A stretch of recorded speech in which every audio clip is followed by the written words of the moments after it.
यीशु मसीह के मधुर नाम में आप सबका स्वागत करते हैं। इस मई के महीने में एक बार फिर से इस पुनरुत्थान के दिन हम सब जीवित परमेश्वर की आराधना और स्तुति प्रशंसा करने के लिए परमेश्वर ने हमें जीवितों के मध्य रखे हैं। हम धन्यवाद देते हैं। आइए हम इस हिंदी सभा को प्रारंभ करते हैं परमेश्वर के मधुर वचनों के द्वारा। परमेश्वर का वचन कहता है कि हम परमेश्वर के सामने आए क्योंकि वो हमारा शरण स्थान और बल है। परमेश्वर हमारा शरण स्थान और बल है, संकट में अति सहज से मिलने वाले सहायक हैं। इस कारण हमको कोई भय नहीं, चाहे पृथ्वी उलट जाए और पहाड़ समुद्र के बीच डाल दिया जाए, चाहे समुद्र गरजे और फेन उठाए और पहाड़ उसकी बाढ़ से कांप उठे। परमेश्वर उस नगर के बीच में है, वह कभी टलने का नहीं। पाँव फटते ही परमेश्वर उसकी सहायता करता है। सेनाओं का यहोवा हमारे संग है, याकूब का परमेश्वर हमारा ऊंचा गढ़ है। सेनाओं का यहोवा हमारे संग है, याकूब का परमेश्वर हमारा ऊंचा गढ़ है। आइए अपने आंखों को बंद करते हैं, हम प्रार्थना करेंगे। सर्वशक्तिमान सामर्थी परमेश्वर, हम धन्यवाद देते हैं आज के इस अच्छे दिन के लिए।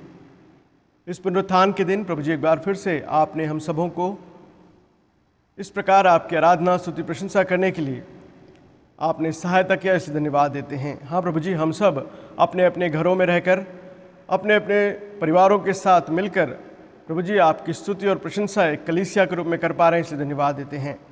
प्यार प्रभु जी, हालांकि हम कलीसिया में एक साथ इकट्ठे नहीं हो पा रहे हैं, लेकिन हम सब जहाँ पर भी हैं, हम सब एक आत्मा से उस महान आत्मा की आराधना और स्तुति प्रशंसा करने के लिए आपने हमें सहायता किया, इसलिए धन्यवाद देते हैं। पिछले सप्ताह भर आपने संभाल के रखा और इस नए सप्ताह के पहले दिन इस प्रकार हम सब इकट्ठे होकर उस महान जीवित परमेश्वर की आराधना करने के लिए, जो सेनाओं का यहोवा है, याकूब का परमेश्वर है, वो हमारे संग है, इस बात को एक बार फिर से स्मरण करते हुए अपने हृदय से आपको धन्यवाद देते हैं। हाँ प्रभु जी, आपने हम सब के लिए सृष्टि की रचना की, आपने इस सृष्टि में हमारे लिए सब कुछ रखा और प्रभु जी मानव ने अपने पाप के कारण इस सृष्टि में हर प्रकार की दुख को अपने लिए खरीद लिया है। और आज की तारीख में प्रभु जी हम ऑक्सीजन की किल्लत में बहुत से लोगों की जान को गंवाते हुए देख रहे हैं। ऐसे समय प्रभु जी हम सब एक बार फिर से आपसे प्रार्थना करते हैं, अपने प्रिय लोगों को आप एक बार फिर से संभाल कर बलवंत कीजिए, हमारी प्रार्थना है। हमारे देश के लिए, हमारे राज्य के लिए प्रार्थना करते हैं, हमारे कलीसिया के लिए, हमारे परिवारों के लिए हम धन्यवाद देते हैं। पिता परमेश्वर, आप ही हमारे संग रहकर हमें चला रहे हैं, इसलिए धन्यवाद देते हैं। इस पुनरुत्थान के दिन एक बार फिर से आपके वचन के द्वारा हमसे बोलिए और बातचीत कीजिए। हम सब प्रभु जी आपकी स्तुति और प्रशंसा करते हुए आपके नाम की बढ़ाई करने के लिए सहायता कीजिए। क्वायर के लिए हम धन्यवाद देते हैं। क्वायर के हर एक सदस्यों को आप आशीष दीजिए। इस प्रकार प्रभु जी इस सभा के आरंभ से लेकर अंत तक आप हमारे संग रह के हमें चलाइए। हर बात में प्रभु जी आपके नाम को ऊंचा उठाने में सहायता कीजिए। हम सबों को आपके बलवंत हाथों में समर्पित करते हुए इस समय के लिए आपको धन्यवाद देते हुए छोटी सी प्रार्थना हमारे उद्धारकर्ता प्रभु यीशु मसीह के मधुर मीठे नाम से मांगते हैं, आमीन। आइए हम क्वायर के साथ मिलकर एक गीत गाएंगे और प्रभु की स्तुति और प्रशंसा को करते हैं। ये समय हम क्वायर को देते हैं।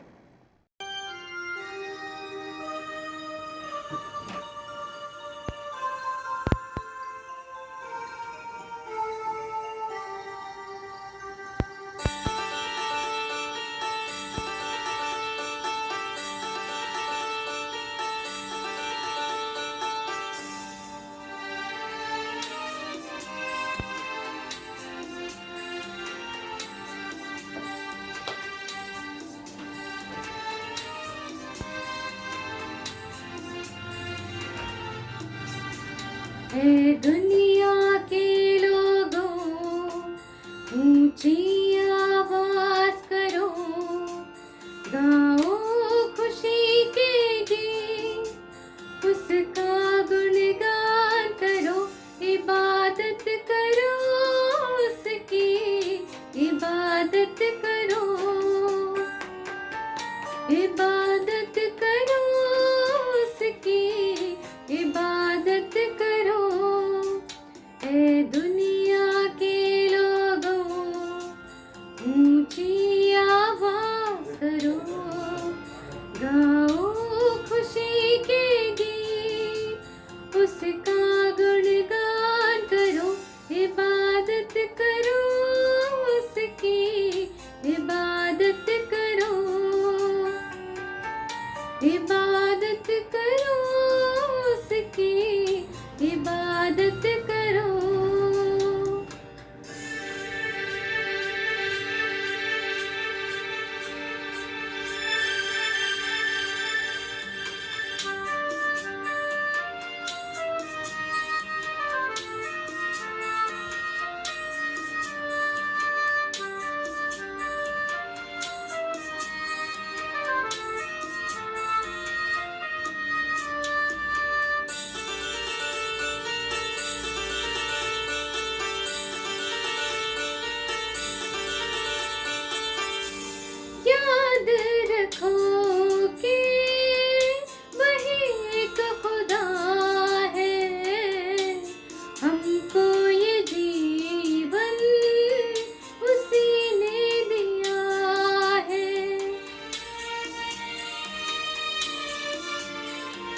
यीशु मसीह के मधुर नाम में आप सबका हम स्वागत करते हैं। इस हिंदी सभा में इस प्रकार हम सब इकट्ठे होकर अपने अपने घरों में रहकर हम सब एक मन से परमेश्वर की आराधना और स्तुति प्रशंसा कर पाए हैं। क्वायर के साथ मिलकर हमने जो गीत गाया है, हम विश्वास करते हैं कि परमेश्वर ने हमारे इस स्तुति रूपी भेंट को स्वीकार किए हैं और प्रभु जी अपने आशीषों को हम सब के ऊपर अपरंपार बरसाने के लिए तैयार हैं। तो आइए हम थोड़ा समय अपने ध्यान को परमेश्वर के वचन की ओर हम आकर्षित करते हैं। जैसा परमेश्वर का वचन हमसे कहता है कि वो हमसे प्रेम करने वाले परमेश्वर हैं, वो सृष्टि के कर्ता हैं, वो सेनाओं का यहोवा याकूब का परमेश्वर है, वो हमारे संग रहने वाले हैं। तो प्यारे दोस्तों, जिस परमेश्वर ने जो कवेनेंट या जो भी परमेश्वर ने जो वाचा जो है अपने लोगों के साथ बांधी है, उस वाचा को वो हमेशा याद रखने वाले परमेश्वर हैं। चाहे वो नोहा के समय क्यों ना हो, चाहे वो दाऊद के समय क्यों ना हो, हर परिस्थितियों में परमेश्वर ने अपने उस वाचा को स्मरण रखा, उस कवेनेंट को उन्होंने याद रखा, जो कवेनेंट उन्होंने अब्राहम के साथ किया था। सो अब्राहम के साथ जब उन्होंने जो वाचा को बांधा, जिसे हम अब्राहमिक कवेनेंट कहते हैं, यहाँ पर परमेश्वर स्वयं अपने दास अब्राहम को कह रहे हैं कि मैं तुझे आशीष दूंगा। सो उस कवेनेंट को हम अगर हम ध्यान से देखें तो उस कवेनेंट को हम कह सकते हैं कि वो एवरलास्टिंग कवेनेंट है, यानी अनंत काल का एक वाचा, हमेशा हमेशा का वाचा, जो ख़त्म होने वाला वाचा नहीं है। यानी परमेश्वर ने जिस वाचा को कहा, उस वाचा को जो है वो पूरे मनुष्य जाति में हर शताब्दी में उन्होंने उस वाचा को बांध के रखा है और उस वाचा को हमेशा स्मरण रखे हैं। इसीलिए इस वाचा को हम एवरलास्टिंग कवेनेंट कहते हैं, क्योंकि परमेश्वर ने इस वाचा को बांधा है। तो इस वाचा में हम उन परमेश्वर को देखते हैं जो प्रेमी परमेश्वर हैं। सो उस प्रेमी परमेश्वर को समझना या उस प्रेमी परमेश्वर की आराधना करना हमारे लिए सौभाग्य की बात है। सो आइए हम थोड़ा समय परमेश्वर के वचन से उत्पत्ति की किताब उसके दूसरे भाग में, यानी 12 से लेकर 50 तक के भागों को हम देखेंगे। पिछले दिनों में हमने उत्पत्ति किताब उसके पहले 11 वचनों को देखे, जहाँ पर 4 महत्वपूर्ण घटनाएं घटी थी। सृष्टि का आरंभ, उसके बाद जो है पाप का आरंभ, उसके बाद हमने देखा कि जो है फ्लड हुआ या जल प्रलय हुआ, और उसके बाद हम जो है भाषा की गड़बड़ी को हमने देखा। उसी प्रकार दूसरे भाग में हम चले जाएं तो 12 से लेकर 50 तक में परमेश्वर ने 4 महत्वपूर्ण लोगों को वहाँ पर चुने हैं। पहला अब्राहम है, दूसरा जो है इसहाक है, उसके बाद याकूब है, और उसके बाद अंततः जो है जोसेफ या यूसुफ है। सो इन 4 लोगों में सबसे पहले जो व्यक्ति हैं वो अब्राहम है। सो अब्राहम के जीवन से हम आज कुछ बातों को सीखेंगे। कई बार हमने अब्राहम के जीवन से बहुत सी बातों को सीखे हैं। बाइबल में बहुत जगह हम अब्राहम के जीवन को हम देखते हैं। और अब्राहम को परमेश्वर ने जब चुना और उस समय परमेश्वर ने जब उनसे कहा कि तू अपने देश को छोड़कर चले आ, अब्राहम ने कभी पूछा नहीं कि मैं कहाँ जाना है, मुझे कहाँ जाना है, क्यों जाना है, कभी नहीं पूछा। अब्राहम को जब परमेश्वर ने बुलाया, अब्राहम चल दिए। और इसलिए परमेश्वर ने अब्राहम को एक बहुत ही महत्वपूर्ण जगह देते हैं और परमेश्वर कहते हैं कि मैं तुझे बहुत आशीष दूंगा। सो ये अब्राहम का जीवन है। लेकिन अब्राहम के जीवन में हम बहुत से उथल पुथल भी देखते हैं। परमेश्वर एक तरफ से उन्हें कह रहे हैं कि मैं तुम्हें आशीष दूंगा, दूसरी तरफ उनका उम्र बढ़ते चला जा रहा है, लेकिन जिस आशीष की बात परमेश्वर कह रहे हैं उस आशीष को उन्होंने अभी तक देखा नहीं। तो इन परिस्थितियों में अब्राहम रह रहे हैं, लेकिन इन सब परिस्थितियों के बीच में भी अब्राहम जो है वो परमेश्वर की बातों को मान रहे हैं। परमेश्वर जो काम उनको करने के लिए कह रहे हैं उसे कर रहे हैं। जब उनका जो भतीजा है लूत, जब वो तकलीफ में था तो अब्राहम जाके उनकी सहायता की। और उस प्रकार हम आगे देखते चले जाएं तो अब्राहम जो है वो सारी बातों को कर रहा है और परमेश्वर से कभी भी उन्होंने जो है नाराज़ होते हुए या किसी काम को ना किया, ऐसा नहीं है। और अब्राहम जो है आगे बढ़ते चले जा रहे हैं। जब हम 15वें अध्याय में आते हैं तो वहाँ पर परमेश्वर जो है उनसे एक महत्वपूर्ण बात फिर से याद दिला रहे हैं। और यहाँ 15वें अध्याय में हम अगर देखें तो वहाँ पर परमेश्वर कह रहे हैं कि परमेश्वर उनको दर्शन देकर कह रहे हैं। हम देखते हैं कि बाइबल में अब्राहम के साथ परमेश्वर का दर्शन जो है बहुत ही विशेष है। कम से कम 3-4 बार अब्राहम को उन्होंने दर्शन दिया और कहा कि मैं तुम्हारे साथ हूँ, इसलिए मत घबराओ। यहाँ पर 15वें अध्याय उसके पहले वचन में भी कहते हैं, परमेश्वर यहोवा ने दर्शन देकर उनसे कहा कि अब्राहम तू मत डर, अब्राहम तू मत डर, तेरी ढाल और अत्यंत बड़ा प्रतिफल मैं हूँ। यहाँ पर अब्राहम का नाम अभी तक बदला नहीं था। 15वें अध्याय में अब्राहम का नाम अब्राहम के रूप में 17वें अध्याय में बदला जाता है। अभी तक 15वें अध्याय तक 16वें अध्याय में और 17वें अध्याय के पहले 2 वचनों में भी उनका नाम अब्राम है। और अब्राम जो है उसको परमेश्वर जो है उनसे बातें कर रहे हैं, और बातें करते हुए परमेश्वर उनसे कह रहे हैं कि मत घबरा, मैं तेरे संग हूँ, मैं तुझे प्रतिफल दूंगा और मैं तुझे आशीष दूंगा। तो यहाँ पर परमेश्वर ने उस आशीष के बारे में अब्राम से कह रहे हैं, लेकिन चारों तरफ उनको किसी प्रकार की आशीष दिखाई नहीं दे रही है। और उस बात को हम इतिहास में हम आगे देखते हैं जब परमेश्वर ने अब्राम को आशीष दी, लेकिन उनके बीच में जब वार्तालाप हो रहा है, परमेश्वर और अब्राम के बीच में जब वार्तालाप हो रहा है, तो परमेश्वर ने अब्राम को हर प्रकार से विश्वास दिलाया कि मैं तेरे संग हूँ। और अब्राम जो है मनुष्य होने के नाते कई बार डगमगाया, लेकिन वो विश्वास किया। और ये हम अब्राम के जीवन की विशेषता को हम देखते हैं। आज भी जब परमेश्वर हमसे किसी प्रकार की बात को कहते हैं तो हम विश्वास नहीं कर पाते, लेकिन परमेश्वर जब आपसे कह रहे हैं तो हमें विश्वास करने की ज़रूरत है, जैसे अब्राहम ने किया। और यहाँ पर हम देखते हैं कि उस वाचा को जो परमेश्वर ने कहा उसे पूरा भी किया है। और इस बात को हम बाइबल में अगर हम देखते चले जाएं तो हम पाते हैं कि परमेश्वर ने इस वाचा को इसहाक के साथ भी कहा, याकूब से कहा, फिर उसके बाद उन्होंने कहा कि ये वाचा जो है अनंत काल का वाचा है, यानी एवरलास्टिंग कवेनेंट है। और उस बात को हम बाइबल में बहुत जगह देख सकते हैं। तो आइए इन वाचा में 4 महत्वपूर्ण बातों को हम सीखेंगे। पहली जो बात है वो हम उसके 17वें अध्याय के पहले 7 वचनों में अगर हम देखें तो वहाँ पर परमेश्वर कह रहे हैं कि मैं तेरे संतान को आशीष दूंगा। आइए मेरे साथ मिलकर 17वें अध्याय में आइए। 17वें अध्याय में अगर हम आए तो वहाँ पर हम पाते हैं कि अब्राम जो है 99 बरस के हैं, और उस समय यहोवा ने उन्हें दर्शन देकर कहा, मैं सर्वशक्तिमान परमेश्वर हूँ।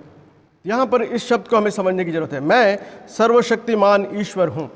यहोवा दर्शन देकर कहा, मैं सर्वशक्तिमान ईश्वर हूँ। I am the almighty God. यहाँ पर देखिए परमेश्वर ने अपने आप को एक शब्द से अपने आप को परिचय दे रहे हैं, वो ये है कि मैं सर्वशक्तिमान हूँ। इस सर्वशक्तिमान का अगर हिब्रू भाषा में हमने अगर उसका अर्थ देखें तो हम पाते हैं कि वो जो है एल शाडाई है। एल शाडाई, सर्वशक्तिमान मीन्स एल शाडाई, जिसका अर्थ जो है बहुत ही महत्वपूर्ण हमें समझने की जरूरत है। इस एल शाडाई शब्द का प्रयोग जो है बाइबल में पुराने नियम में कम से कम 48 बार किया गया है। 48 times this word is used in Old Testament, 6 times in Genesis, 31 times in Job, book of Job, and in Jeremiah and Matthew and Romans also we can see that. तो यहाँ पर हम 48 समय में परमेश्वर अपने अपने दासों को याद दिला रहे हैं कि मैं सर्वशक्तिमान ईश्वर हूँ। I am El Shaddai. इसका अर्थ क्या है अगर हम देखें तो हम पाते हैं कि he is all sufficient God, the one who keeps the promises and the one who fulfil the promises. यानी एल शाडाई का अर्थ यह है ही इज़ ऑल सफिशिएंट, यानी सब कुछ करने में समर्थ वो परमेश्वर है। जो बात वो कहते हैं, जो वाचाएं वो बांधते हैं, उस वाचाओं को पूरा करने वाले परमेश्वर हैं, और वो अपने लोगों के साथ जो भी वाचा को बांधते हैं उसे पूरा करते हैं। तो यहाँ पर हम पहले वचन में हम पाते 17 अध्याय Genesis chapter 17 verse 1, there God says that I am almighty God, I am El Shaddai. प्यारे दोस्तों, आज परमेश्वर आपसे और मुझे एक बार फिर से याद दिला रहे हैं कि he is El Shaddai for you and me. आपके लिए और मेरे लिए वो जो है सर्वशक्तिमान ईश्वर है। मैं सर्वशक्तिमान ईश्वर हूँ। सो इस सर्वशक्तिमान ईश्वर के प्रॉमिसेस को आपको और मुझे विश्वास करना बहुत ज़रूरी है, जिस प्रकार अब्राहम ने विश्वास किया। और वहाँ पर देखिए दूसरे वचन में कह रहे हैं, मैं तेरे साथ वाचा बांधूंगा और तेरे वंश को अत्यंत ही बढ़ाऊंगा। देखिए यहाँ पर परमेश्वर कह रहे हैं कि मैं तेरे वंश को अत्यंत ही बढ़ाऊंगा। 99 साल में परमेश्वर उनसे कह रहे हैं, दर्शन देकर कह रहे हैं, मैं एल शाडाई हूँ, मैं सर्वशक्तिमान ईश्वर हूँ, मैं तेरे वंश को अत्यंत बढ़ाऊंगा। और अब्राहम जब ये बात सुना तो वो मुंह के बल गिरा, और परमेश्वर उससे यूँ कहता गया कि देख, मेरी वाचा तेरे साथ बंधी रहेगी, इसलिए तू जातियों, समूहों और मूल पिता हो जाएगा। इसलिए अब से तेरा नाम अब्राम ना रहेगा परंतु अब्राहम होगा, क्योंकि मैंने तुझे जातियों के समूह का मूल पिता ठहरा दिया है। देखिए यहाँ पर परमेश्वर ने उस 99 साल में उनका नाम बदल कर जो है अब्राहम रखा, यानी सारे लोगों के ऊपर, सारे जातियों के ऊपर वो मूल पिता हैं। तो इस बात को हमें समझने की जरूरत है, परमेश्वर से कुछ भी असंभव नहीं है। अगर परमेश्वर अब्राहम को 70 साल में अगर आशीष देता तो शायद लोग सोचते कि वो अपने शक्ति के कारण परमेश्वर ने उन्हें आशीष दी है। प्यारे दोस्तों, 99 साल में जब उनके जीवन में किसी प्रकार की भी किसी प्रकार की भी उत्साह नहीं थी, किसी प्रकार की भी शक्ति नहीं थी और किसी प्रकार भी ये संभव नहीं था। उस समय परमेश्वर जो है कह रहे हैं कि मैं तुझे आशीष दूंगा, तुझे मूल पिता बनाऊंगा, क्योंकि वो कहने वाले जो है वो सर्वशक्तिमान ईश्वर है। तो यहाँ पर हम सीखने की बात जो है हमें वो ये है कि हमारा परमेश्वर जो है सर्वशक्तिमान है। और इसलिए दूसरे वचन में वो कह रहे हैं कि मैं जो वाचा तुम्हारे बीच में बांध रहा हूँ कि मैं तेरे वंश को बढ़ाऊंगा। Exceedingly I will increase your numbers exceedingly, वहाँ कह रहे हैं दूसरे वचन में। उसके चौथे वचन में आ जाए तो वहाँ पर हम पाते हैं as for me now this is my covenant with you, you will be the father of many nations. उसके पांचवें वचन में देखिए वहाँ लिखा है and your name will be no longer be called Abraham but your name will be Abraham for I have made you a father of many nations. देखिए यहाँ पर इन दोनों बातों को अगर हम देखें तो हम पाते हैं अब्राहम का जो अर्थ है एग्जॉल्टेड फादर और अब्राहम का अर्थ है कि फादर ऑफ मल्टीट्यूड्स। इन दोनों बातों को हम समझें तो परमेश्वर ने पहले उसे एक पिता के रूप में देखा जब बच्चे नहीं थे, उनके कोई संतान नहीं था। उसके बाद परमेश्वर कह रहे हैं कि मैं सारे दुनिया में तुम्हें पिता के रूप में कहूँगा, यानी उनका जो आशीष है वो सारे प्रजा में सबके ऊपर है, हम सबके जो है पिता के रूप में है। आइए एक और वचन देखते हैं, सातवें वचन को अगर हम देखें वहाँ लिखा है मैं तेरे साथ हूँ। परमेश्वर अब्राहम से कह रहे मैं तेरे साथ हूँ और तेरे पश्चात पीढ़ी पीढ़ी तक तेरे वंश के साथ ही भी इस आशय में युग युग का वाचा बांधता हूँ कि मैं तेरे और तेरे पश्चात तेरे वंश का भी परमेश्वर रहूँगा। इस सातवें वचन को हमें समझने की जरूरत है। यहाँ पे कह रहे हैं कि मैं तेरे वंश, तेरे बाद के वंश सबका मैं परमेश्वर रहूँगा। यहाँ पर जो शब्द है टू बी योर गॉड, मैं तेरा परमेश्वर रहूँगा, ये हमारे जीवन में सबसे बड़ी उपलब्धि है, ये हमारे जीवन में सबसे बड़ा आशीष है। क्योंकि जिस परमेश्वर ने आपको बनाया है वो परमेश्वर कह रहे हैं कि मैं तुम्हारा परमेश्वर रहूँगा। जिस परमेश्वर ने आपको मुझे रचा है वो परमेश्वर स्वयं कह रहे हैं कि मैं तुम्हारा परमेश्वर रहूँगा। जब वो हमारे परमेश्वर स्वयं हमसे कह रहे हैं कि मैं तुम्हारा परमेश्वर रहूँगा, तब हमें किसी भी प्रॉमिस के बारे में क्वेश्चन मार्क करने की जरूरत नहीं है, क्योंकि परमेश्वर स्वयं इस बात को कह रहे हैं कि मैं तुम्हारा परमेश्वर रहूँगा। सातवें वचन के आखिरी भाग में देखिए वहाँ पे लिखा है कि तेरे वंश का भी परमेश्वर रहूँगा। प्यारे दोस्तों, वंश का भी परमेश्वर रहूँगा, यानी हमारे बाद जितनी भी पीढ़ियाँ हैं, जब तक यीशु मसीह फिर नहीं आते हैं तब तक हमारे साथ कोई है तो वो परमेश्वर पिता है। तो वो परमेश्वर पिता का वाचा है कि वो हमारे साथ हैं और इसलिए उन्होंने पवित्र आत्मा परमेश्वर को हमारे लिए भेजे हैं। और वो पवित्र आत्मा परमेश्वर हमेशा हमारे साथ रहकर इस वाचा को, जो वाचा परमेश्वर ने हमसे बांधी है, उस वाचा को हमेशा याद दिला रहे हैं। तो आज के दिन परमेश्वर इस बात को एक बार फिर से हमसे याद दिला रहे हैं कि वो आपके साथ हैं। जिस परमेश्वर ने इस वाचा को बांधा वो परमेश्वर स्वयं आपके साथ है और इसलिए हमें उस बात को समझने की जरूरत है। यहाँ पर प्रॉमिस से बढ़कर ये बात है कि परमेश्वर हमारे साथ है। देखिए किसी व्यक्ति ने इस प्रकार कहा, this was the most important of the promises of this covenant, far greater than the promise of the land of Canaan. ये प्रॉमिस जो है उससे बढ़कर है, जगह से बढ़कर है, देश से बढ़कर है, हर चीज से बढ़कर है। This promise is repeated under the new covenant in Jeremiah 31:31 to 33, 2 Corinthians 6:16. It is also one of the last best thing seen in the Bible in Revelation 21:3. If the true and living God is our God, then we have the highest possible good and all we can ever need for the time or eternity. प्यारे दोस्तों, यहाँ पर हमें समझने की बात यह है कि जो परमेश्वर ने इस वाचा को बांधा है वो परमेश्वर जो है अनंत काल तक आपके साथ है। जब तक आप इस दुनिया में रह रहे हैं तभी नहीं, परंतु इस दुनिया को छोड़ के जाने के बाद भी अनंत काल तक वो परमेश्वर का वाचा आपके साथ है, वो परमेश्वर आपके साथ है। और इसलिए हमें इस बात को समझने की जरूरत है और इस बात को यहाँ पर हम नए नियम में से पूर्ण होते हुए देखते हैं। गलतियों की पत्री उसका 3रा अध्याय में आइए, गलतियन की पत्री उसके 3रा अध्याय, Galatians chapter 3 verse number 8 and 16। इसमें से मैं 16वां वचन आपके लिए पढ़ना चाहूँगा।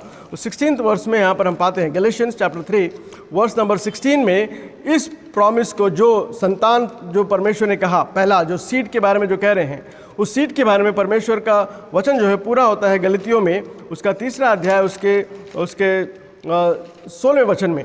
वहाँ पर परमेश्वर का वचन जो है वो कह रहा है कि किस प्रकार परमेश्वर ने उस संतान वाले उस बात को यीशु मसीह में पूरा किया। जो प्रॉमिस परमेश्वर ने किया, जो अंतकाल का प्रॉमिस जो है, वो हम गलतियों की पत्री उसका 3रा अध्याय उसके 16वें वचन में पाते हैं। 16वां वचन इस प्रकार लिखा है, मैं आपके लिए पढ़ना चाहूँगा। वहाँ पे इस प्रकार हम पाते हैं, अतः प्रतिज्ञाएं अब्राहम की ओर से उसके वंश को दी गई, वह यह नहीं कहता वंशों को। देखिए यहाँ पर ध्यान से सुनिए, वंशों को नहीं कह रहा, वंश को कह रहा है, जैसे बहुतों के विषय में कहा, पर जैसा एक के विषय में कि तेरा वंश हो और वह मसीह है, तेरे वंश को और वह मसीह है। यानी मसीह के द्वारा परमेश्वर ने अब्राहम के उस प्रॉमिस को उन्होंने पूरा कर रहे हैं, वो ये है कि हम उनके संतान हैं, हम उनके संतान बन जो है उस कार्य में उस आशीष के भागीदारी हो पा रहे हैं। तो प्यारे दोस्तों, इस बात को हमें समझते हुए हमें परमेश्वर के नाम को ऊंचा उठाना है, क्योंकि हम परमेश्वर के जन हैं और परमेश्वर ने हमें अपना संतान बनाया है, और उस परमेश्वर जो हमारे साथ अनंत काल के लिए हैं, और वो 1 साल 2 साल 60 साल के लिए नहीं, परंतु हमेशा हमेशा के लिए उस वाचा को पूरा करेंगे। यानी हम एक दिन भी मसीह के साथ हम उस अनंत काल के जीवन में प्रवेश करेंगे। आइए हम दूसरे भाग की ओर आते हैं। दूसरा भाग जो है वो हम जगह के बारे में कह रहे हैं। जिस जगह पर तुम रहते हो उस जगह को मैं आशीष दूंगा।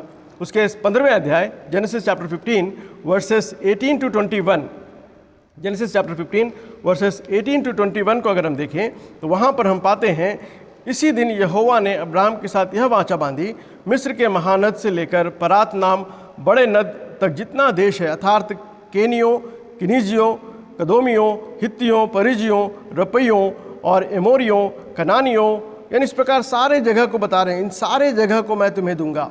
ये परमेश्वर का जो वाचा है। तो प्यारे दोस्तों, परमेश्वर का वाचा देखिए, वो एक छोटे सी जगह के लिए नहीं परंतु पूरे विश्व के लिए है। वहाँ पर हम उस समय जो जगह को बता रहे हैं, आज की तारीख को अगर हम देखें तो सारे विश्व में परमेश्वर अपने लोगों को आशीष देने वाले हैं। यानी परमेश्वर ने अब्राहम को उस प्रकार की आशीष दी है, और यीशु मसीह के कारण आपके जीवन में, मेरे जीवन में भी वो आशीष को हम देखते हैं। हम जिस जगह पर रहते हैं उस जगह परमेश्वर हमारे साथ है, और परमेश्वर उस जगह में आपको आशीष देंगे, आपके वंश को आशीष देंगे, परमेश्वर कह रहे हैं। प्यारे दोस्तों, इस बात को हमें विश्वास करने की जरूरत है, क्योंकि परमेश्वर उस जगह पे, जिस जगह पर आप रह रहे हैं, जहाँ पर बहुत सी तकलीफ़ों को आप देख सकते हैं, जहाँ पर बहुत से हानि को आप देख रहे हैं, बहुत से गड़बड़ियों को आप देख रहे हैं, हर दिन हम जो है दुख भरी खबर को सुन रहे हैं, जहाँ पर हम निराश हो रहे हैं, लेकिन इन सब के बीच में जिस प्रकार अब्राहम ने परमेश्वर के वाचा पर विश्वास किया, आपको और मुझे भी विश्वास करना है। आज के दिन में ये वाचा को हमें समझने की ज़रूरत है और विश्वास करने की ज़रूरत है। परमेश्वर कह रहे हैं, जिस जगह पर तुम रहोगे उस जगह को मैं आशीष दूंगा। अब्राहम ने उस बात को माना, और अब्राहम जो है उस बात को मानकर उस प्रॉमिस लैंड की ओर चल दिए। और हम देखते हैं कि यहोशू नबी की किताब और राजा की किताब में हम परमेश्वर ने जो वाचा बांधी थी वो उस जगह पे वे पहुँचते हैं और परमेश्वर उन्हें आशीष देते हैं। हमारे लिए भी एक वाचा है, वो ये है कि हम परमेश्वर के साथ निरंतर रहेंगे। उस जगह पर पहुँचने तक हमें जो है, जहाँ पर भी हम रहते हैं उस जगह परमेश्वर आपको आशीष देंगे, मुझे आशीष देंगे। अब्राहम जब जंगल में जा रहे थे तो परमेश्वर ने उन्हें आशीष दी, सुरक्षित रखा, और परमेश्वर ने उन्हें जो है आने वाले दिनों में जो घटनाएं हैं उस सबको बताते हुए, तकलीफ़ के समय में भी मैं तुम्हारे साथ रहूँगा, 400 साल तुम जो है मिस्र में जो है गुलाम रहोगे, वहाँ पर भी मैं साथ रहूँगा, यह परमेश्वर ने कहा। और इस प्रकार परमेश्वर अपने वाचा को पूरा करते हुए उन्होंने जो है अपने लोगों को मूसा के समय में उनको लेकर उस प्रॉमिस लैंड में जाते हैं। आज की तारीख में भी परमेश्वर उस वाचा को पूरा करने के लिए तैयार हैं। तो दूसरी जो बात है इस वाचा में हम पाते हैं, वो जगह है, जिस जगह आप रह रहे हो उसे परमेश्वर आशीष देंगे, और उस जगह में परमेश्वर आपको ले जाएंगे जहाँ पर परमेश्वर आपके लिए जगह तैयार कर रहे हैं, जो हम यूहन्ना रचित सुसमाचार उसके 14 अध्याय के पहले 2 वचनों में हम पाते हैं कि मैं जा रहा हूँ तुम्हारे लिए जगह तैयार करूँगा, जहाँ पर मैं रहूँ वहाँ तुम भी रहो। जब तक मैं ना आऊँ तुम इस जगह पर जहाँ पर रहते हो वहाँ पर पवित्र आत्मा परमेश्वर तुम्हारे संग रहेगा, तुम्हें आशीष देगा। तो प्यारे दोस्तों, इस गड़बड़ी के बीच में, तकलीफ के बीच में हमें इस कवेनेंट को, इस वाचा को मानना है जो हम यहाँ पर जगह को पाते हैं। तीसरी बात जो कह रहे हैं उसी 17वें अध्याय उसके 6वें वचन में पाते हैं, वहाँ पर वो कह रहे हैं कि तेरे देश को मैं आशीष दूंगा। जिस देश में हम रह रहे हैं वो भारतवर्ष है, उस भारत देश में परमेश्वर अपनी आशीष को उंडेलने वाले हैं। इस भारतवर्ष में परमेश्वर बहुत सारे लोगों को वो अपने लिए खड़ा कर रहे हैं। बहुत सारे लोग यीशु मसीह के प्रेम को समझ पा रहे हैं, और बहुत सारे लोग उस यीशु मसीह को अपने राजा के रूप में देख पा रहे हैं। तो क्यों ना हम उस यीशु मसीह, जिस यीशु मसीह के द्वारा हम उस वाचा को पूर्ण होते हुए देखते हैं, उस यीशु मसीह की आराधना और स्तुति प्रशंसा करें, उस यीशु मसीह के नाम की महिमा करें। वो यीशु मसीह हमारे लिए सब कुछ है। इस बात को हम समझ पाएं। तो यहाँ पर दूसरी और तीसरी बात जो हम देखते हैं वो ये है कि परमेश्वर जो है अपने वाचा को पूरा करने वाले हैं। 17वां अध्याय उसके 8वें वचन को देखिए, वहाँ लिखा है, और मैं तुझको और तेरे पश्चात तेरे वंश को भी और सारा कनान देश जिसमें तू परदेशी होकर रहता है इस रीति से दूंगा कि वह युग युग उनकी निज भूमि रहेगी और मैं उनका परमेश्वर रहूँगा। देखिए यहाँ पर उनको जगह दे रहे हैं परमेश्वर, और उस जगह में परमेश्वर उनके साथ हैं, और परमेश्वर उनको जो है कह रहे हैं कि उस जगह में मैं तुम्हें आशीष दूंगा। और हम जानते हैं कि परमेश्वर ने आशीष दिया, और उस आशीष में बहुत से राजाओं को परमेश्वर ने चुना। उन्होंने जो है इज़राइल को एक देश बनाया, और उस देश में इज़राइल है जो आज की तारीख तक विराजमान है। बहुत सारे देश उथल पुथल हो गए, लेकिन इज़राइल देश आज तक है। इज़राइल देश यीशु मसीह के आने तक रहेगा, और वो इज़राइल देश जो है आज भारतवर्ष को ऑक्सीजन की सप्लाई कर रहा है। अगर आप देखें तो हम पाते हैं कि वहाँ से इज़राइल से बहुत से ऑक्सीजन के जो सिलेंडर्स हैं वो भारत की ओर आ रहे हैं, और इज़राइल के लोग न केवल भारत को लेकिन विश्व में सबको की सहायता कर रहे हैं। परमेश्वर ने जिस प्रकार कहा कि मैं तुम्हें आशीष दूंगा, वो आशीष हम इज़राइल में आज भी देख पा रहे हैं। प्यारे दोस्तों, उस इज़राइल के लोगों ने जिसे परमेश्वर ने चुना, वे परमेश्वर के लिए आशीष का कारण बने। परमेश्वर ने आपको और मुझे चुने हैं, मैं और आप भी परमेश्वर के लिए आशीष का कारण बने। हम जहाँ पर भी हैं हम लोगों की सहायता करें। हमारे कलीसिया में बहुत सारे NGOs हैं जो इस कार्य को बहुत ही अच्छे रूप से कर रहे हैं। हमारे बीच में जो भाई हैं वो इस सेवा को बहुत अच्छे रूप से कर रहे हैं। करते हुए जो हैं बहुत से लोग जो कोविड से परेशान हैं, जिनके लिए भोजन नहीं है, उनके लिए भोजन तैयार कर रहे हैं। उतना ही नहीं, NGOs जो हमारे कलीसिया के लोग हैं वे ऑक्सीजन सिलेंडर भी सप्लाई कर रहे हैं। उतना ही नहीं, वे जो है उन लोगों के लिए रहने का जगह भी तैयार कर रहे हैं। ये सब परमेश्वर ने कलीसिया को इसलिए सौंपा क्योंकि हम इस वाचा में बने हुए हैं। तो प्यारे दोस्तों, उन NGOs की हमें सहायता करने की ज़रूरत है जो परमेश्वर की सेवा में लगे हुए हैं, जो सिलेंडर सप्लाई कर रहे हैं, जो लोगों के लिए भोजन मुफ्त में सप्लाई कर रहे हैं, जो उनके रहने के लिए जगह भी तैयार कर रहे हैं, जो दूर तक जाकर भोजन नहीं ला सकते उनके लिए भोजन भी तैयार करें, दवाइयों के भी प्रबंध कर रहे हैं। तो परमेश्वर इस प्रकार की वाचा को आपके साथ बांधते हुए, जिस देश में तुम रहते हो उस देश को मैं तुम्हें आशीषित करूँगा, तुम फलवंत होंगे कह रहे हैं।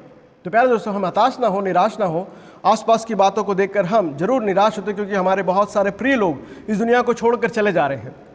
ऐसे समय में परमेश्वर ने जब आपको जीवितों के मध्य रखे हैं तो उसके पीछे का कारण यह है कि परमेश्वर की इस वाचा को परमेश्वर आपके द्वारा पूरा करना चाहते हैं। उसके आखिरी भाग में जब चले जाएं, चौथे भाग में, वहाँ पर हम पाते हैं कि परमेश्वर अपनी आशीष और प्रोटेक्शन को भी आपके साथ रखते हैं। उसी 15वें अध्याय उसके 3 वचन में हम पाते हैं कि मैं तुम्हें आशीष दूंगा और तुम्हें जो है सुरक्षित रखूंगा। प्यारे दोस्तों, परमेश्वर की बात देखिए क्या ही अनोखी है। मैं तुझे आशीष दूंगा और तुझे सुरक्षित रखूंगा। 15वां अध्याय उसके 3 वचन में पढ़ूंगा। और अब्राहम ने कहा, मैं तो निर्वंश हूँ, मैं तो कुछ नहीं देखता, और कि मेरा घर उत्पन्न हुआ और एक जन मेरा वारिस होगा। तब यहोवा का वचन उसके पास आया, तेरा वारिस ना होगा, तेरा जो निज पुत्र होगा वही तेरा वारिस होगा। और उसके आगे चले जाएं तो हम एक और वचन को देखते हैं। वहाँ पर हम पाते हैं कि अब्राहम ने मुंह के बल गिरा और परमेश्वर ने से उसने यो बातें करते हुए कहा कि देख, मेरी वाचा के तेरे साथ बंधी हुई है, इसलिए तू जातियों और समूह का मूल पिता होगा। इसलिए मैं तुझे और तेरे वंश को आशीष दूंगा और तुझे जो है सुरक्षित रखूंगा। तो प्यारे दोस्तों, इन दोनों बातों को देखिए। वहाँ पर परमेश्वर कह रहे हैं कि मैं तुझे आशीष दूंगा। परमेश्वर की उस आशीष को क्लेम करते हुए इस दुख तकलीफ के समय में हम रह रहे हैं, तो ये हमारा कर्तव्य है कि हम इस बात को जानें कि परमेश्वर ने आपको क्यों रखे हैं इस दुनिया में। हर दिन हम किसी न किसी प्रियजनों को खो रहे हैं। हम जो है प्रार्थनाओं में लौलीन हैं, फिर भी परमेश्वर ने कुछ लोगों को तो प्रार्थनाओं को सुनकर उन्हें स्वस्थता प्रदान कर रहे हैं, परंतु कुछ लोग जो है इस दुनिया को छोड़कर चले जा रहे हैं। हमारे पास कोई अधिकार नहीं कि हम परमेश्वर से पूछें कि क्यों ऐसा हो रहा है, लेकिन परमेश्वर ने जो काम हमें सौंपे हैं उसे हमें करना है। हमें प्रार्थना करना है, हमें परमेश्वर के प्रॉमिसेस को क्लेम करना है। हमें चाहिए कि हम परमेश्वर के साथ बने रहें। इस दुख और तकलीफ के समय में हम इस बात को जानें कि परमेश्वर जो है आपके और मेरे साथ हैं। हर समय में वो आपके और मेरे साथ हैं और वो अपने प्रॉमिसेस को आपके लिए और मेरे लिए पूरा कर रहे हैं। तो प्यारे दोस्तों, हम जो जीवितों के मध्य हैं, ये हमारा कर्तव्य है कि हम अपने आस पड़ोस के लोगों के लिए, हमारे समाज में हम सहायता का कारण बने और हम उन सब लोगों के लिए प्रार्थना करें जो तकलीफ में हैं। जो भी प्रेयर पॉइंट्स आपके पास आते हैं उस प्रेयर पॉइंट्स को आप शेयर करिए। आपके पड़ोस में अगर कोई बीमार है तो आप उनसे फ़ोन पे बात करिए। उनकी ज़रूरत अगर कोई ज़रूरत है तो आप जितना सहायता कर सकते हैं उतना आप करिए। अगर आप नहीं कर सकते तो बहुत सारे फ़ोन नंबर्स हैं जिसके द्वारा आप जो है उनकी सहायता कर सकते हैं। तो इस समय में परमेश्वर ने 4 बातों को हमें बताया कि परमेश्वर तेरे संतान को आशीष देगा, तू जिस जगह रहता है उस जगह को आशीष देगा, तेरे देश को आशीष देगा और तुझे सुरक्षित रखेगा। इन चारों प्रॉमिसेस को क्लेम करते हुए हम सब यीशु मसीह के द्वारा इन सारे प्रॉमिसेस को पाए हैं। वो अनंत काल का वाचा है और इस वाचा को करने वाला कोई और नहीं, जीवित परमेश्वर है। इन सारी वाचाओं से बढ़कर वो परमेश्वर है जिन्होंने इस वाचा को कहा है। सो उस महान परमेश्वर को धन्यवाद दें और हम अपने दिनचर्या में उस बात को मुख्य स्थान दें जो परमेश्वर चाहते कि हम मुख्य स्थान में रखें, यानी परमेश्वर को अपने जीवन में मुख्य स्थान देते हुए हम आगे बढ़ें। आइए अपनी आंखों को बंद करते हैं। उस सच्चे परमेश्वर को जो सर्वशक्तिमान है, जो अल शदाई है, उस परमेश्वर को हम धन्यवाद देते हैं। प्यारे परमेश्वर, हम धन्यवाद देते हैं इस अच्छे समय के लिए, इस पुनरुत्थान के दिन। एक बार फिर से प्रभु जी आपके वचन के द्वारा आपने हमें बल और शक्ति को प्रदान किया, इसलिए धन्यवाद देते हैं। हाँ प्रभु जी, हम सब कई बार अब्राहम की तरह निर्बल और कमज़ोर अपने आप को पाते हैं। कई बार हम सोचते हैं कि ये सब असंभव है। कई बार हम सोचते हैं कि परमेश्वर की वाचा पूर्ण होगी या नहीं। इन सारी बातों के बीच में एक बार फिर से आपने याद दिलाया कि आप एल शदाई हैं। आप जिन वाचाओं को करते हैं उस वाचाओं को पूरा करने वाले परमेश्वर हैं। आप उन प्रॉमिसेस को पूरा करने वाले परमेश्वर हैं, इसलिए धन्यवाद देते हैं। यीशु मसीह के द्वारा आपने हमारे जीवन में जो बड़ी आशीष को दी, इसलिए धन्यवाद देते हैं। यीशु मसीह ने उस प्रॉमिस को पूरा करने के लिए एक मानव रूप धारण कर इस दुनिया में आए। हम सब के बदले उन्होंने उस क्रूस पर अपने आप को बलिदान होने के लिए सौंप दिए, ताकि हम सब उस वाचा में बंध कर हम आपकी संतान कहलाते हैं और आपके संतान होने के कारण आपके आशीषों को हम पाते हैं। और वो आशीष ये है कि हम आप जहाँ पर भी हैं प्रभु, आपकी पवित्र आत्मा हमारे साथ है और हमें बचाती है, हमें संभालती है और हमें चलाती है। आपके उस आशीष को एक बार फिर से स्मरण करते हुए हम जिस जगह पर रहते हैं उस जगह को आपने अपने स्वर्गदूतों के द्वारा सुरक्षित रखा है, इसलिए धन्यवाद देते हैं। इस देश को आप जो चला रहे हैं इसलिए धन्यवाद देते हैं। इस देश में बहुत सी गड़बड़ियों के बीच में प्रभु जी आपने अपने प्रिय लोगों को सुरक्षित रखा है, इसलिए धन्यवाद देते हैं। हमारे बहुत सारे प्रिय लोग इस दुनिया को छोड़कर चले गए हैं, उसके पीछे का कारण आप हमसे बेहतर जानते हैं। पिता परमेश्वर, जो भी आप कर रहे हैं वो सब आपकी इच्छा के अनुसार आप कर रहे हैं, इसलिए हम धन्यवाद देते हैं। हम किसी प्रकार की भी प्रश्न आपसे नहीं करना चाहते हैं, परंतु जो कुछ भी हो रहा है वो सब के लिए आपको हम धन्यवाद देते हैं। इन सब विकट परिस्थितियों के बीच में आप अपनी योजनाओं को पूरा कर रहे हैं, इसलिए धन्यवाद देते हैं। प्यारे परमेश्वर, हम धन्यवादित हृदय के साथ आपके सन्मुख आकर एक बार फिर से आपसे हम प्रार्थना करते हैं। प्यारे परमेश्वर, जो तकलीफ़ों में हैं उन सबों के लिए हम प्रार्थना करते हैं। हमारे कलीसिया के बहुत से परिवार जो तकलीफ़ में हैं उनके लिए प्रार्थना करते हैं। जो कोरोना वायरस से ग्रसित है उनके लिए प्रार्थना करते हैं। प्रभु जी, आप ही उन्हें छूकर चंगाई को दीजिए। उसी प्रकार हमारे रिश्तेदारों में बहुत सारे लोग तकलीफ़ में परेशान हैं, इकोनॉमिकल परेशानी में है, स्वस्थता की परेशानी में। प्रभु जी, इन सबों के लिए हम प्रार्थना करते हैं। जो आईसीयू में है प्रभु जी, जो ऑक्सीजन सिलेंडर में है प्रभु, जो वेंटिलेटर में है प्रभु जी, उन सब के लिए हम प्रार्थना करते हैं। प्यारे प्रभु जी, आप ही अपने छिदे हुए हाथों के द्वारा उन्हें छूकर चंगाई को दीजिए, हमारी प्रार्थना है। हाँ प्रभु जी, आप ऐसा करने वाले परमेश्वर, इसलिए धन्यवाद देते हैं। उसी प्रकार प्रभु जी, हमारे देश में, राष्ट्र में बहुत से आर्थिक उथल पुथल के बीच में प्रभु जी आपकी आशीष को हम चाहते हैं। हम जानते हैं प्रभु जी कि सब कुछ आपके हाथों में सुरक्षित है। गवर्नमेंट से जो असंभव है, गवर्नमेंट के लिए जो असंभव है वो आपके लिए संभव है, हम विश्वास करते हैं। हाँ प्रभु जी, आपके हाथों में हम अपने आप को समर्पित करते हुए हमारे देश के लिए हम प्रार्थना करते हैं। इस देश को आप आशीष दीजिए, कोरोना वायरस से आप ही सुरक्षित प्रदान करिए, हमारी प्रार्थना है। हमारे राज्य को आपके हाथों में सौंपते हैं प्रभु जी, आप ही आशीष दीजिए। हमारे देश के हर एक लोगों को आपके हाथों में सौंपते हैं, विशेष तौर से उन भाई बहनों के लिए जो आपके विश्वास में बलवंत होते हुए आगे बढ़ रहे हैं। आपने और भी बल और शक्ति को दीजिए कि वो यीशु मसीह पर विश्वास करते हुए इस दुख और तकलीफ के समय को पार करके उस अनंत काल की ओर अपनी दृष्टि को उठाते हुए आपके नाम की महिमा कर सकें। हाँ प्रभु जी, आप ऐसा करने वाले परमेश्वर, इसलिए धन्यवाद देते हुए आने वाले सप्ताह भर आप हमें चलाएंगे। इसी विश्वास और आशा के साथ हम इस प्रार्थना को हमारे उद्धारकर्ता प्रभु यीशु मसीह के मधुर मीठे नाम से मांगते हैं, आमीन। अब हमारे पिता परमेश्वर का प्रेम, पुत्र परमेश्वर की अनुग्रह और पवित्र आत्मा परमेश्वर की सहभागिता अब से लेकर हमेशा हमेशा तक हम सब के साथ बनी रहने पाए, आमीन। Thank you, God bless you.